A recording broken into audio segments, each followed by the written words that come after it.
Jesus said, "Go into all the world and make disciples of all nations, teaching them to obey everything that I have told you, baptizing them in the name of the Father, Son, and Holy Spirit. And see, I will be with you until the very end of the age." That's what we are about, to make disciples wherever we go here at Peace. And you know, the joy, the peace, the purpose that comes from being a follower, from being a disciple of Jesus is truly overwhelming. There are no words to describe the happiness that comes from it.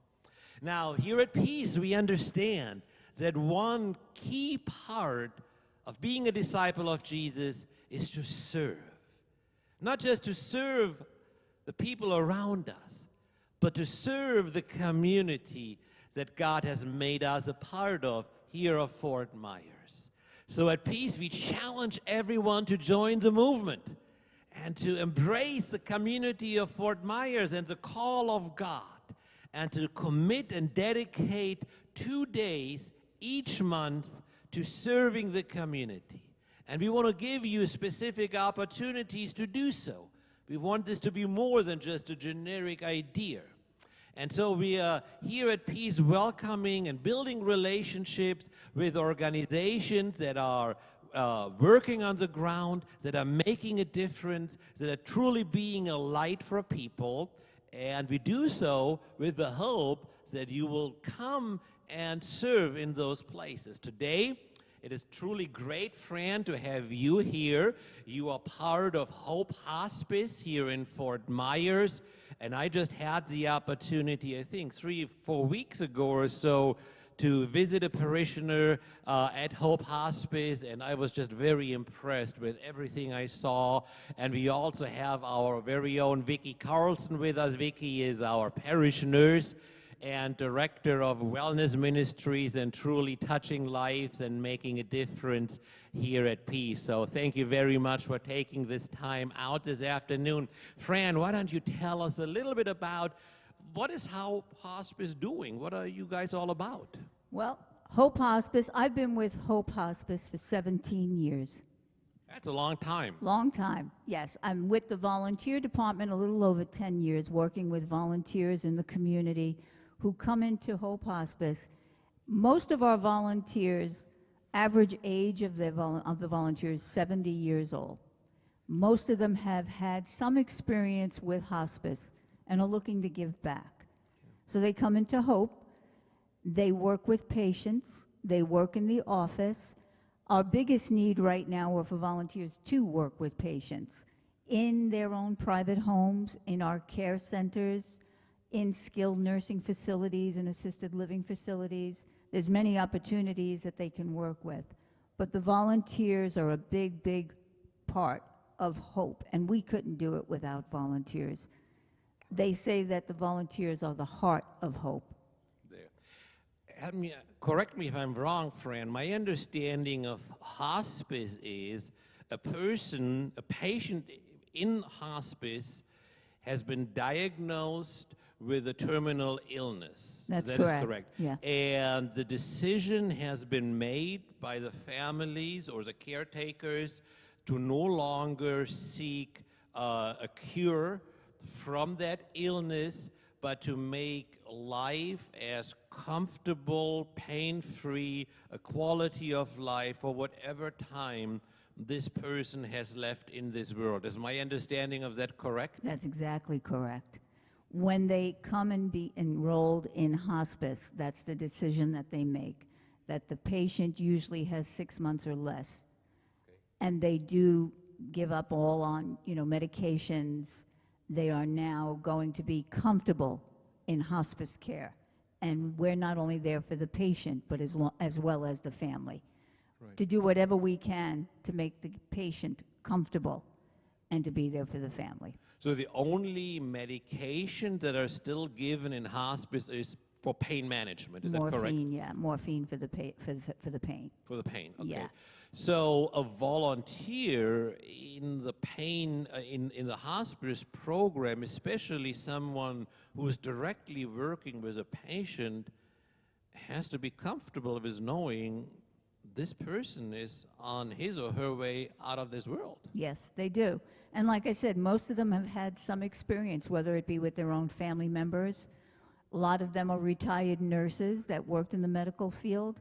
A lot of them, as I said, want to give back. They know what to expect. And we do offer training as well. We do a lot now through Zoom. We do a Right. lot of continued education, teaching our volunteers how to work with patients at end of life. Right. So, you know, they could be sitting there. It depends. We will get the request to say that the family would like a volunteer to sit with the patient. Sometimes it's end of life, and maybe there is no family. So we have a volunteer to sit with a patient so that no patient dies alone. And they might just sit there as a quiet presence. Sorry for interrupting you. I totally love, and I wasn't aware of what you just said, that there are hospice patients that really have no family or friends around. And that is just, for me, unimaginable to walk this last, most challenging part And be alone. and be alone. And hospice says, you're not going to do that. You're not going to do You that. will not walk No. alone. We will have people who truly care sitting with you at the bedside and helping And you we on have the so journey. many volunteers who really, really, I don't want to say enjoyed to do that, but that is their passion. Well, yeah. To sit with a patient where there is no family. Sometimes there is family. You know, during COVID, when family couldn't travel, when they were not allowing family in to sit with patients, they were alone. So we had volunteers who still were okay with coming in. We provided all the PPE, the masks and things Right. like that, and would sit with the patient there. If family was there, sometimes it would just be to give the family a respite. You know, go home, go get something to eat, shower, get a little break, you know, go get a cup of coffee in the family room, knowing that you have somebody to sit there with your loved one while you go do something else. And then you can come back and the volunteer would leave. But if in cases that there was no family, we always had a volunteer to sit with the patient so nobody died alone. Well, I'm just almost speechless, thank you, because that truly would be among the cruelest things imaginable of having to face death By all by themselves. yourself Yeah. without having anyone to lean on, to talk to cry to. Thank you that you make sure that that's not going to happen.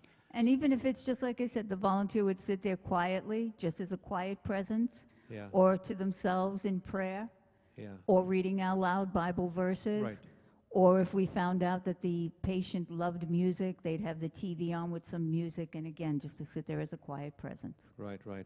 Now, Vicky, let me focus on you. Now, before, you have a long history in the community of Fort Myers that spans many decades.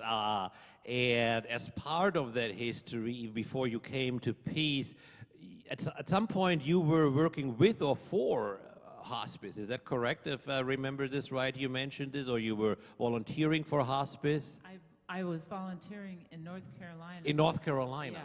Yeah, and I was both a volunteer and a hospice nurse inpatient. Right. So I've experienced the whole scope of hospice care. But when I was living here early on, the hospice wasn't even really getting started. So it's come so far. Yeah. Yeah.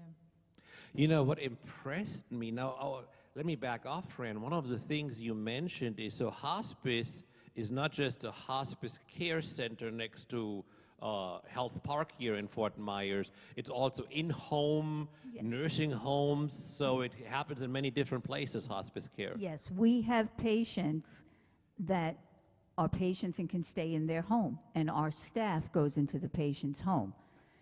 If they prefer later on, or sometimes just to manage symptoms, they can come into our care centers. Our care centers are in Cape Coral, Bonita, Lehigh, and Fort Myers. Right. And then we have patients that are in the skilled nursing facilities and assisted facilities, and our staff go to see our patients there as well. So whether in their own private home, or care centers, or facilities, our staff goes wherever they are. Right. And so do the volunteers. So if somebody wants to volunteer within the hospice program, that person could indicate, I'm comfortable with going into someone's home. No, I would rather stay in the care center or go to a nursing facility. Absolutely. That would be appropriate. During our orientation, those are some of the questions that we ask. Where do you feel comfortable? Okay. Do you feel comfortable going into a patient's home? Do you feel comfortable going into the facility? And they make that choice. Let me ask you a question, Fran. So when I think about hospice, I think about death and dying, because that's what hospice is for. It's the last stage before death and dying.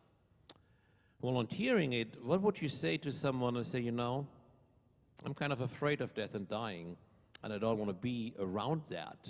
How do you respond to someone who is very openly saying, I understand the value of what you are doing, and I commend you, but it ain't for me because I'm kind of afraid of it?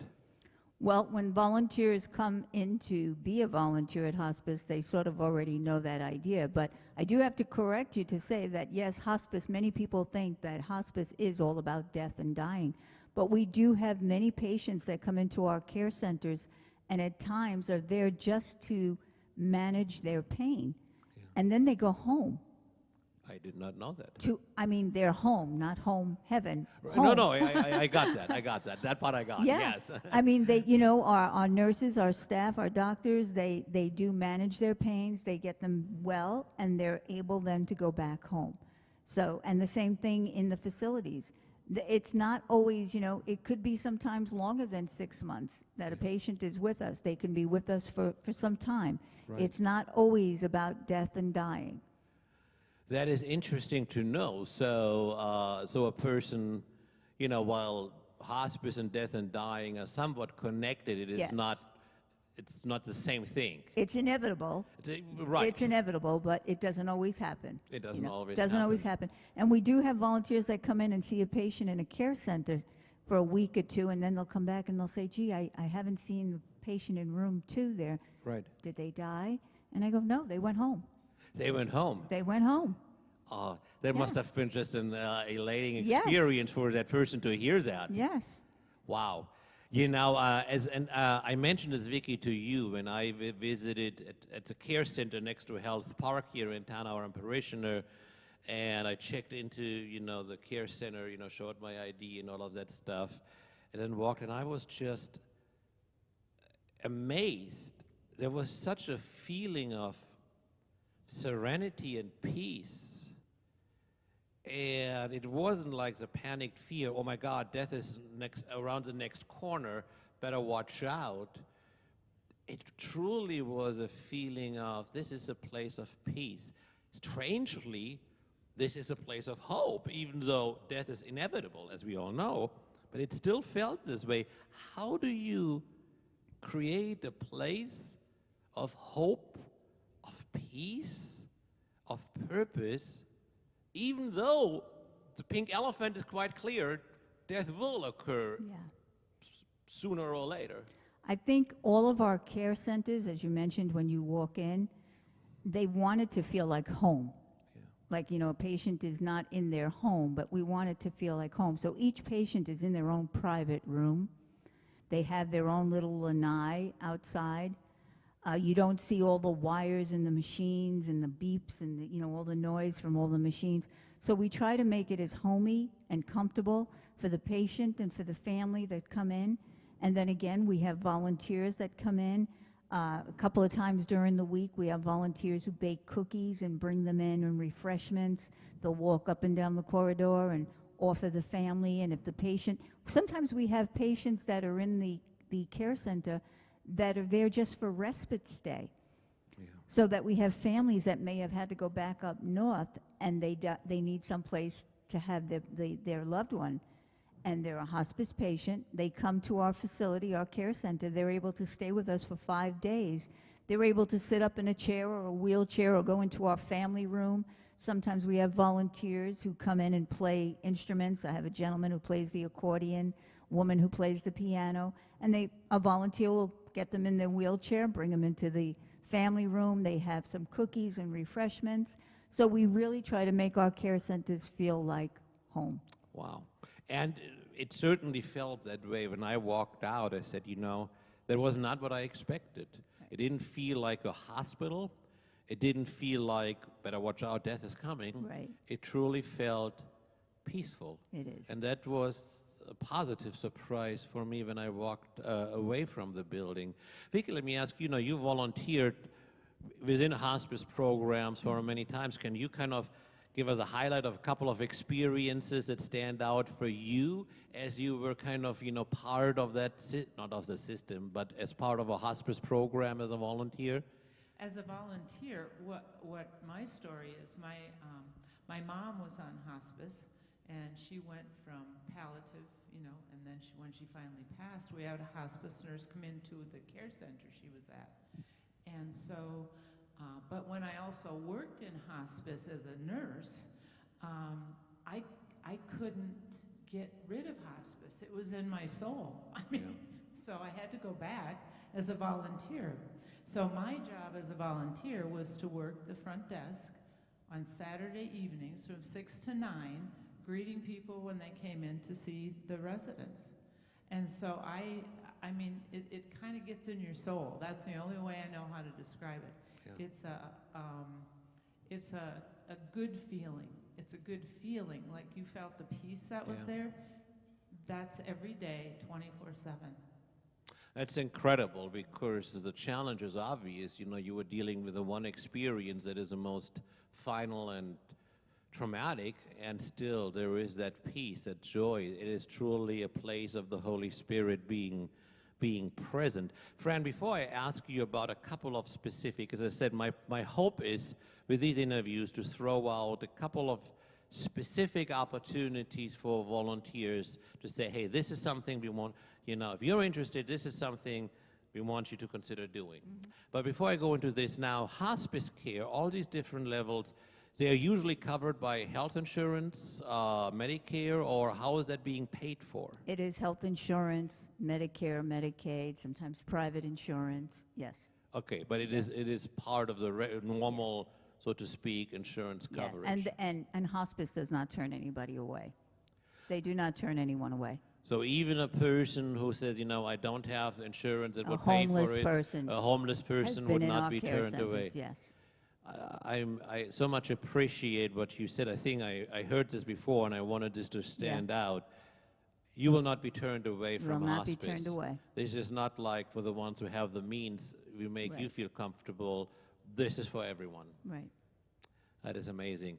Fran, give us a couple of specific opportunities. You alluded to a lot of things, from playing the accordion or piano, from baking cookies, or cookies or whatever else that's being baked, to direct patient interactions. That is the biggest. That is the biggest. That's the biggest need right now, is patient care. So we're looking for volunteers to sit with patients.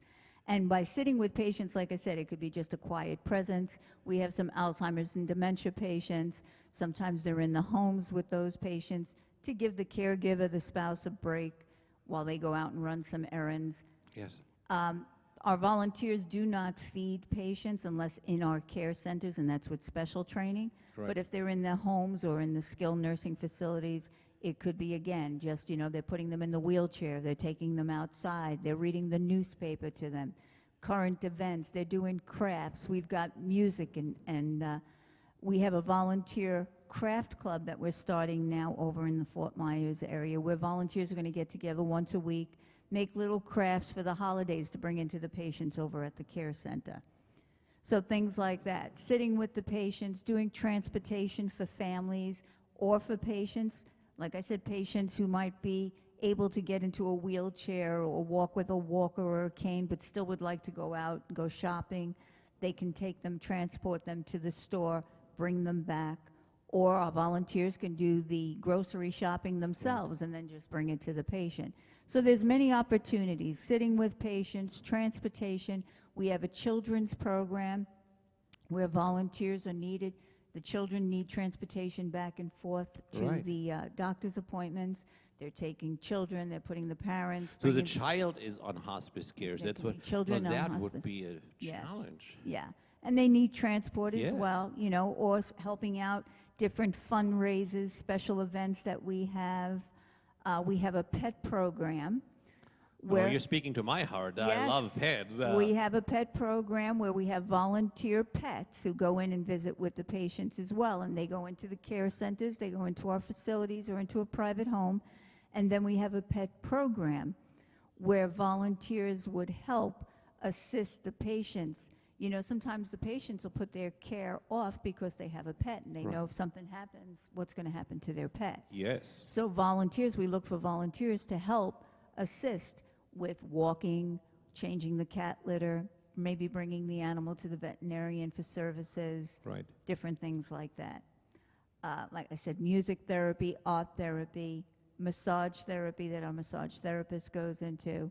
But volunteers can get involved in just about every area of all of that. So there is truly Many a opportunities. opportunity, but there's truly a need for volunteers. Truly a It is need. not just, okay, we'll find something for you to do. No, we need you. Yeah. We need you here. You truly make a difference. Right. We have a flower program. We go to Publix. Publix donates their flowers that are a few days old. Right. So we have a flower program where volunteers come into the office.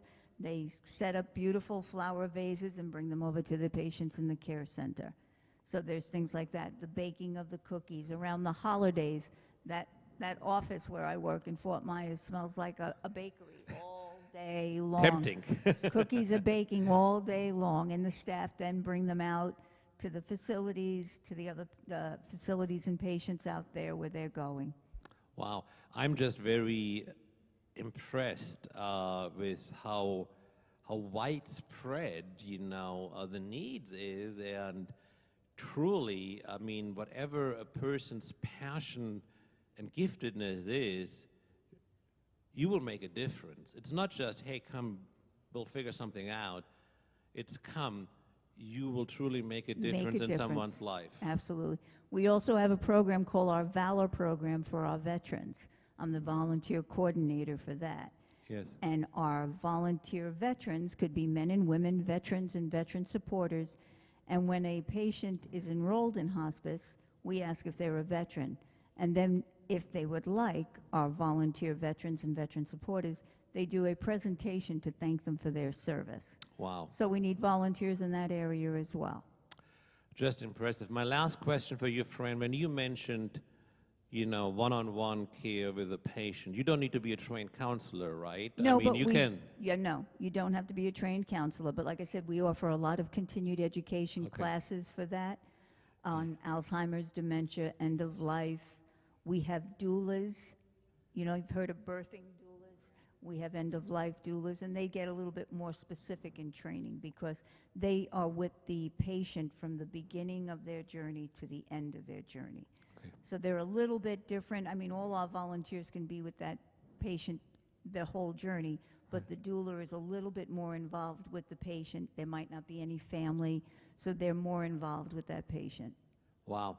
I'm just very impressed. And Fran, thank you so very much for truly coming over here. And people of peace, Vicky is kind of our coordinator, liaison, I don't know what the right word is, for this relationship with Hope Hospice and all the different opportunities as part of our Seasons of Purpose. So please reach out to us, our snowbirds, when you come back. Find me, find Vicky, and we will get you in touch with it. But as you have heard this afternoon, this opportunity is not just about staying busy or finding something to do. This truly is about making a difference at a stage in someone's life when it's kind of hard to make a difference, but hospice has found a way to do so. So we really want to encourage you to consider this. Thank you, Vicky, for taking the time. Thank you, Fran. You're welcome. Thank you for taking the time to drive over and be You're part of Peace here this afternoon. And thank you, people of Peace, and everyone else for taking the time to listen. Go make disciples of all nations. And maybe you can grow in this journey of discipleship by serving at Hope Hospice here in the community of Fort Myers. God bless you.